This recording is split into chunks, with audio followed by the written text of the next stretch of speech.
Tom Izzo, at the age of 70 years old. Last year, he just wins the Big Ten by 3 games. Ho-hum. I'm going to go to the Elite Eight. Yawn. And now all he's done is follow that up with the #1 recruiting class so far for 2026. This man.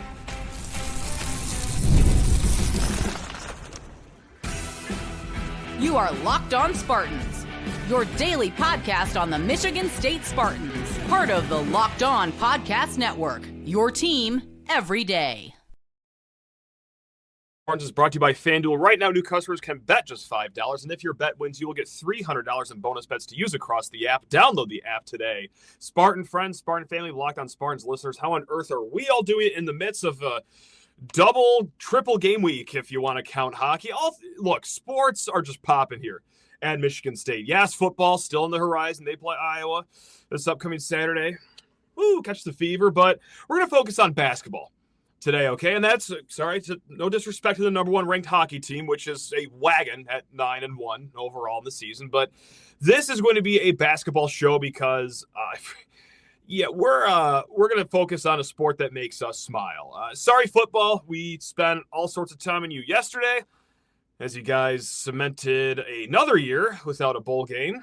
Thanks for that. So, I'm going to try to be a little rosy over here. We're talking hoops. We're talking this #1 class. And in segments 2 and 3, guys, I was fired up about this one. I still am, actually. Tyler I Am, or maybe you know him as Trill Withers.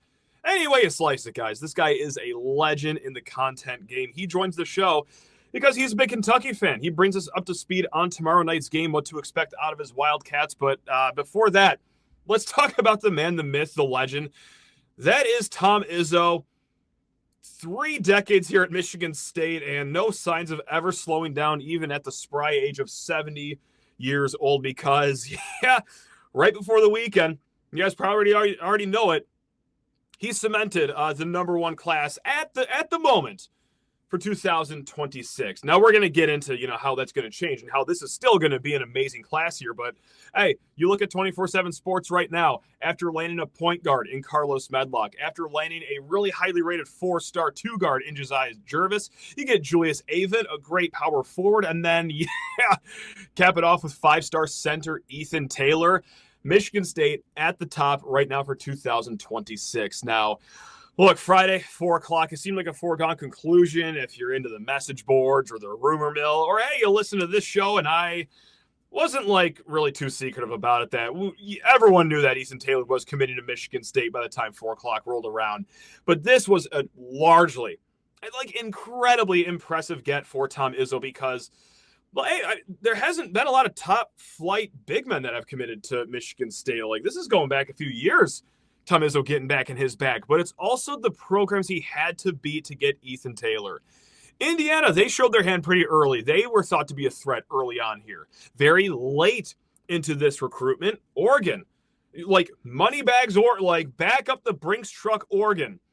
They were getting in on it too. And then always a mainstay in this battle was Kansas, which, by the way, Ethan Taylor, from that area, grew up a Jayhawk fan. So this was an incredibly impressive win for Tom Izzo, a tribute to his work ethic. And I got to point to a piece written on 24/7 Sports, Spartan Tailgate, by the one, the only Justin Thind. You guys know who that fine gentleman is.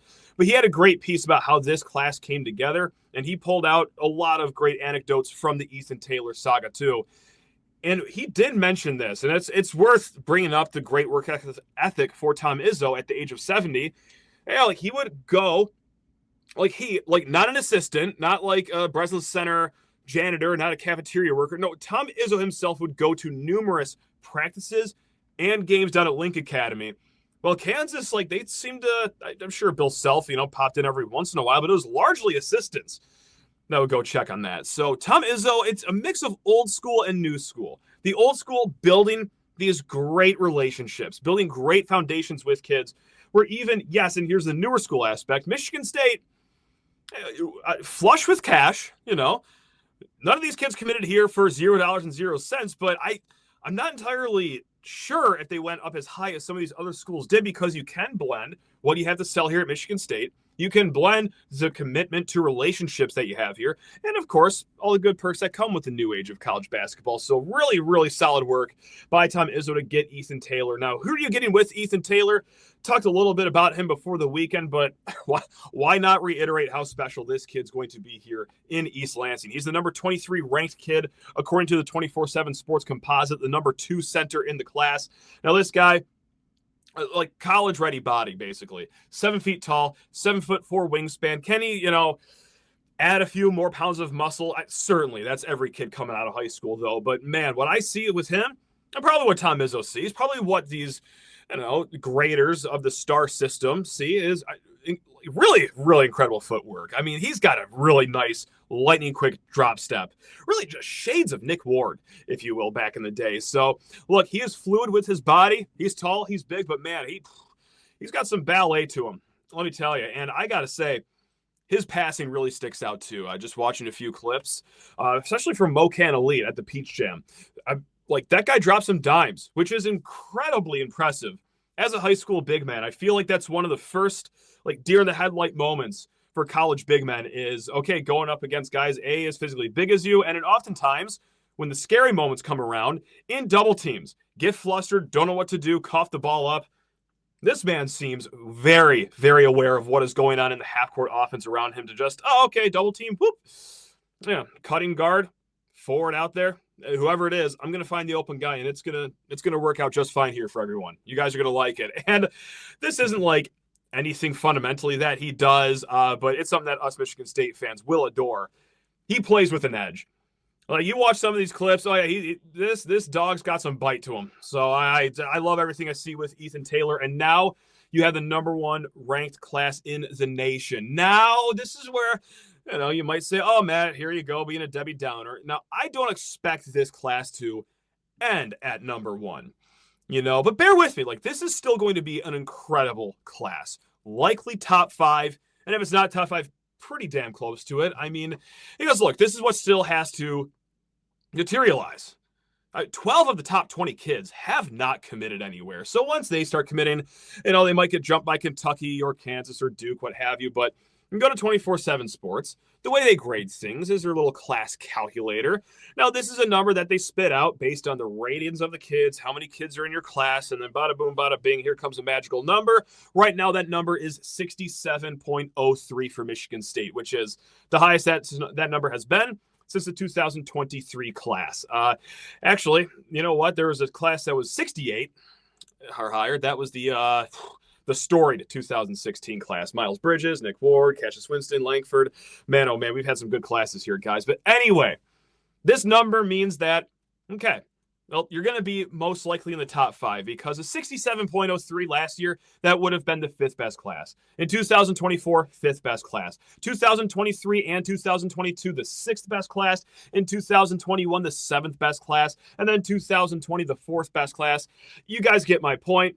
Well, it is number 1 right now. I'd be a little stunned if it stays there, but I would also be a little stunned if this turns out to be outside the top 10 or anything. No, 4 kids, some great 4 stars. You get a borderline 5-star in Jasiah Jervis. You get a straight-up 5-star in Ethan Taylor. This is mighty fine work for Tom Izzo here. Now, next year, what does this mean? And it sounds ridiculous because we're how many games into this season? 3 games, about to be 4 games into the season. I don't want to wish this year away, but let's dream about next year because, my God, that roster is going to be looking pretty okay, isn't it? You get a 3.5 year of Jeremy Fears and his eligibility. You get 3rd year Divine Ukachukwu. Let's see what you get out of him. But then Carlos Medlock, a kid that I really like a lot, coming out of, like Ethan Taylor, Link Academy. Now, shooting guard, junior year Kurt Tang, and then Jasiah Jervis. We'll see who wins that starting battle. Regardless, 2 players that you can probably trust. At the 3 position, this is where it gets a little interesting. Does Cohen Carr come back for a senior year? Or if he doesn't, okay, well, Caleb Glenn, how is he going to look off an injury? And then, oh yeah, that's right, this dynamite freshman right now, Jordan Scott, who looks pretty ready to play college basketball right now. He's going to be a candidate at the 3 too. And speaking of another freshman that looks really good, at the power forward, you have Cam Ward. Right behind him, Julius Avent's going to have some time to learn under his wing. And then at the center position, probably Ethan Taylor. We'll see what we get out of Jesse McCulloch. I'm actually a little interested in his start to a season so far right now, but that's a conversation for a different time. Guys, have that twinkle in your eye. Also because next year, 2027, I believe, the Final Four is in Detroit, is it not? So that's 12 guys right there that I just listed off. Now, there are some factors like can you lose Cohen Carr to the NBA should he continue to blossom offensively, or just any other transfers that you don't see coming, right? I mean, that's the obvious what if here. But, 12 guys, like that's a solid number to net out on. If you want another position, maybe you look at like a center that could play sparingly, kind of what you did with Zapala last year. Like, yes, Ethan Taylor is incredible, but still, I mean, it's still asking a lot out of a freshman to take on that heavy of a load early on in his career. But, hey, they're leaving a spot, maybe, I doubt it, but maybe two open in the transfer portal. But, man, just by how this year's roster looks, the guys that you are going to return from this year's roster, add in this recruiting class, Tom Izzo, I take a bow. Take a bow, good sir. So, yeah, he's on it, guys. Look, we're going to be talking more about tomorrow's game, Spartans, Wildcats, with the legend that is Tyler. I am now. But first, guys, need to talk your ears off about FanDuel Sportsbook. That's right, America's #1 sportsbook because, hey, we're going to talk about this with Tyler not too long, actually. At the time of recording, Michigan State 5.5 point underdogs. It's a pretty high total. I believe it was 154 last time I checked. Now, if you like our Spartans, you like this game to be a little low scoring, go play either side of those numbers over at FanDuel. Or let's say you just want to take it up a step higher with the NBA action. Well, hey, do it with FanDuel, the official sports betting partner of the NBA. Now, even if you miss the start of the game or you want to ride the hot hand, FanDuel has live bets on everything from who's going to score next to the big fourth quarter comeback, and you can even combine those bets into a same-game parlay for a shot at an even bigger payout. Keeps every game more exciting, especially when your team is the one making that late-game push. Right now, FanDuel is giving new customers $300 in bonus bets when your first $5 bet wins. So head to FanDuel.com, sign up today, play your game with FanDuel, the official sports betting partner of the NBA.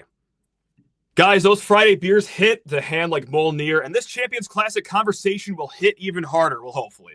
This is a guy that goes by a lot of names, Tyler I Am, Trill Withers, any way you slice it. This is the legend that is on Mixtape, one of the most entertaining accounts on Twitter for quite some time. It's Tyler I Am. And Tyler, let's just start here. Happy 15th anniversary of the Champions Classic. Thank you. Let's give ourselves a round of applause here. Yes. That's right. It's big. Tuesday night rolls around, like one of the 4 premier programs playing. It's called Champions Classic. All eyes on you and ESPN. I'm not a big, looking down at other people person, but for Tuesday night, you got to feel better than everyone else, don't you? It is a pretty nice event they have for us. It is. Just imagine the time where you weren't playing in the Champions Classic, and I know again y'all have been here for a while, as if we. So I don't even really remember those times. See, life is always good here. It's good down in Kentucky, and sure, I guess it's fine over at Kansas and Duke. But look, 15th year Champions Classic. This will be the 5th time our two teams have met. Obviously, each team has the same record because they are 2-2 against each other. But this is how I view the Champions Classic, Tyler. All right, you lose the game. Bummer. I will be bummed on Tuesday night, but life goes on. You're not going to get docked for it by the tournament committee, but if you win, Tyler, get those Final Four fights booked, get the hotels booked. Are you the same way? Because each fan and fan base has a different reaction to how they handle this night. One, I'll say thank you for having me, and thank you for the kind words. Huh. 2, it's tough. This early in November, I've just had my heart broken so many times in March. Mm-hmm. Us champions, again, when you're in that mix that many times, the heart breaks. So it's hard to get too up or down on November basketball, especially coming off the loss we just came off to our rival. Sure. So I can't quite book the Final Fours, but anything after the Champions Classic, like the Champions Classic, okay, that's a JV. Anything after that happens, go ahead and book them. Book your hotel, flight, all that. Okay, I like that. And usually, a few weeks ago, we were in the same boat in the sense that, hey, basketball season's finally here. We just need something to smile about. But your Wildcats on the football field are look at you guys, bowl eligibility on the horizon for your Wildcats. So, is that stealing some spotlight away from Champions Classic, Tyler? What's going on in Cat Country? I'd say it's boosting. It's okay. Boosting. I think the fans were very much ready to fully put 100% interest into basketball. And then November happened, and Mark Stoops hasn't lost yet. Knock on wood, he has not lost yet. So if he wants to keep that going, I think I speak for many fans, we will find enough energy to support both. You guys are just better than most. Look at you guys go, because all of our eggs are right now in the basketball and a little bit of hockey basket. Not sure how many. I got a good hockey team, from what I Got understand. a little bit of a wagon, Tyler. It's good shakes up here. We have to find other sports to be happy with because football has done nothing but let us down. But we're going to stick with the happy sport right here. And look, before we get to this game, your roster, the outlook for the season here, let's just take it from a blimp view, right? The Mark Pope tenure so far going into his second year at Kentucky, obviously. Sweet 16 last year. Top 10 recruiting class, as you guys do. Top 5 portal class, as you guys do as well. Tyler, like, I know we're not even midway through year number 2, but are you a Mark Pope disciple still? Or where are you at with your newest head coach? I am. I feel like I've been, I don't know if branded or seen as a Mark Pope stan, because the day he was hired, all I said was, let's just see. Okay. All I said was, let's just see. And it was very much a, no, he's not the guy. He's not Hurley or my man from Baylor, Scott Drew, Sure. any of a bigger name. But I said, let's just see. And he beats Duke almost off the bat. The top 15 wins off the bat. The recruiting classes. The loss to Louisville, not great. I will give it to John Calipari. He took that assignment very seriously for his entire tenure. So we will see. Pope's 1-1 against Louisville, but no, I'm still all in. I feel good about him. I feel good about our entire coaching staff. The roster, TBD. Okay. Do you feel like you're in the minority amongst Kentucky fans? Because obviously, like, Twitter's not real life, but it seems like some people are like already out on Mark Pope, and I just type in Mark Pope and I see some reaction. Like, do you feel like you're just fighting the good fight over there? What's going on with Kentucky fans? You guys are just not patient, which I get. Basketball's important. I'll be honest with you. I don't get it. Okay. Because the reason I say I don't get it, for football, if you're a youngish fan, Mark Stoops, this is the best team you've ever had. He's the all-time wins leader. So if it's dipping right now, I get it. For Kentucky, if you're a fan of Kentucky basketball, you have to understand that wherever you came in, it started before you, unless you're like 100 years old. Right. So the whole point of it is, hey, it started before me. It's going to be here after me. So that's why I can't get too caught up over, like, even like the hire at the time. I'm old enough to remember when Billy Gillispie was the right hire. And people were thrilled over the Billy Gillispie hire. And that's not to take a shot at Gillispie, but just to show that winning the press conference, winning day one is not what wins games. So I think it's best to, see what a guy can do. And so far, again, so good. He's still bringing some of the recruiting thing. We're seeing more, I guess, on-court adjustments than we have been accustomed to. But you have to on-court adjust when you don't have 5-star after 5-star after 5-star. So that's the balance, the give and take. I think it will take some getting used to. People are just used to rolling out first round picks and saying, figure it out. And it worked more often than not. We won a lot of games over that tenure, but this is something new and I'm excited for it. I know a number of fans are excited for it. So I try to focus on them. I try to not even look at you. The negative. I yell at our fans more than I yell at other teams' fans, but I really do try to focus on the positive. I think we've got a good coach and a good program. I envy you. Just always 85 and sunny down in Lexington for you. That's excellent. Look at you, Tyler. Look, tail the tape for this year. You guys are 3-1. You guys pounded Nichols. You guys rolled Valparaiso, and then Valparaiso. I don't know how to say it. I always get critiqued with how I say that school's name. Regardless, you beat them by 1,000 points. Then you also rolled Eastern Illinois. But yeah, that loss to Louisville, is that just like a one-off? That it sucks, but it be like that sometimes. Or do you think some glaring issues actually came out of that game last week?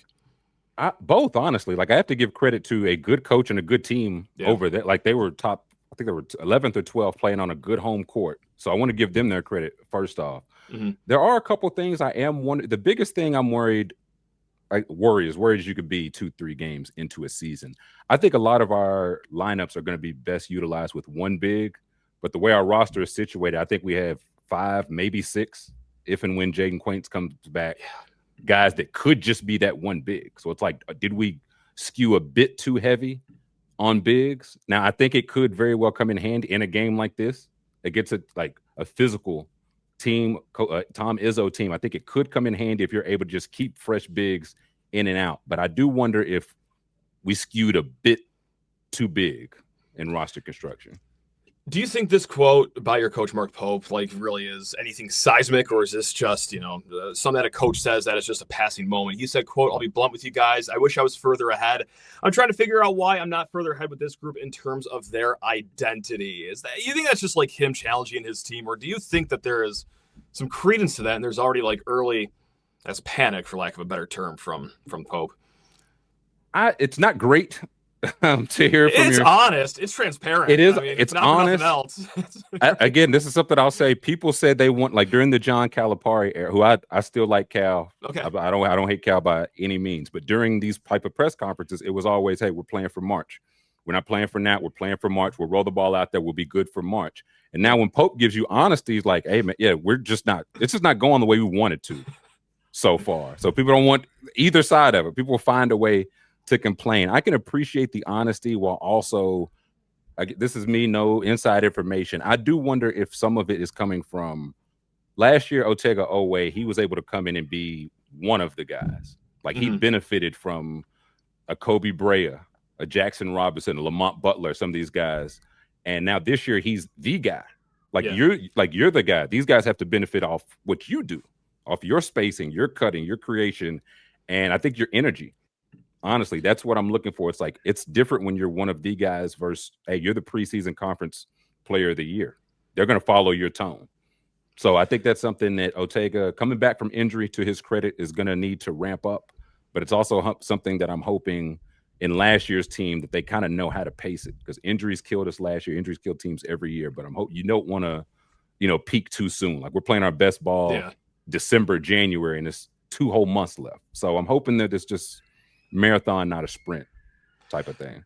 The next question, is kind of 2 things. One, it talks about a strength that you guys had last year. Number 2, I'll be honest, I'm just projecting our own team's shortcomings and bringing it into a question because, Tyler, the basket could be the size of Saturn's rings, and I don't think that we'd shoot north of 35% from 3. We are not one of those shooting teams, which could be unfortunate in the sport of basketball, even though we are undefeated. It's fine. But look, last year you guys were a top 25 shooting team in plenty of metrics, like 3-point percentage is one of them, effective field goal percentage. When you have a guy like Kobe Brea, who shot what seemed to be 85% from 3-point land last year, that helps. But you're losing your top 2 3-point guys from last year. Is shooting an issue at all? Do you think that there's not a lot of drop-off from last year? Or how are you guys at in the shooting department so far? I'll say this year is a much streakier shooting team. Last year, you'd get cold and hot. That's kind of just college basketball. Sure. But on the whole, if Jackson Robinson or Kobe Brea or somebody's in, you could count on somebody to knock down a 3. This year, I think we have probably more shooters from 1 through 5 on the court, but we do not have a knockdown shooter in that Kobe Brea, in that Jackson mold. Yeah. So it will be by committee. Like they will get up attempts. Again, this is a streaky team, so they could drop 4 in a row and then miss 8 in a row. So that's how it goes. The percentages still shake out as an average shooting team, but they will get them up. They're looking to get them up, which we'll see if that's good or bad yet. I got to watch some more games to see if that's good or bad yet. I'm going to drag you into my world here because, I just focus on a big negative right there. Michigan State shooting, whether it's 3-point shooting, whether it's free throw shooting, kind of struggling early on this season. But, Tyler, what's concerning you about Tuesday night? What's going to have you losing a few minutes, if not hours of sleep, as we go into the Champions Classic? I feel like if this is a lower scoring game, I think that benefits Michigan State. I think so, too. So if you all are getting those offensive rebounds, if you're getting to 50-50 balls, if you are controlling not necessarily squeezing it for all 40 seconds, but just keeping the other team, keeping Kentucky from getting out and running, I think that benefits you all. On the flip side, if Kentucky can match that, I know you are a good offensive rebounding team. Kentucky's a really good defensive rebounding team. So that's going to be strength on strength. And if Kentucky is able to get some of those, get out and push, hit some of those threes, and hopefully make Michigan State try to shoot to catch up when 3-point shooting hasn't been a benefit just yet. I do think y'all shoot better. It's like 20%. I think I'll shoot a little bit better. Wow, is it? Wow, oh my God. Well, listen, it's still early enough. This is one of those games, you remember when we shot 12 for 20 from 3 against Kentucky, just randomly. We couldn't hit a bucket, and then we just randomly hit 12. So I'm hoping that's not the case this game, but if Kentucky can get out, get some of those shots, control, again, the boards. That's really what's been crucial for us. And get into our offense versus transition is letting another team initiate what they want to run. There is just the whole math aspect to it of water finds its level eventually, right? They're not a good 3-point shooting team, but they're not. No one on scholarship collecting NIL checks could possibly be this bad. You'd hope not, right? I would hope not. Yeah, so hopefully like they do blossom to like this, 8 of 15 shooting from 3-point land, and hopefully it's against a team like Kentucky or later on maybe even Duke. Like don't waste that come to the top moment against like U of D or like just make we're it 15 count. of 15. Like save some of these guys.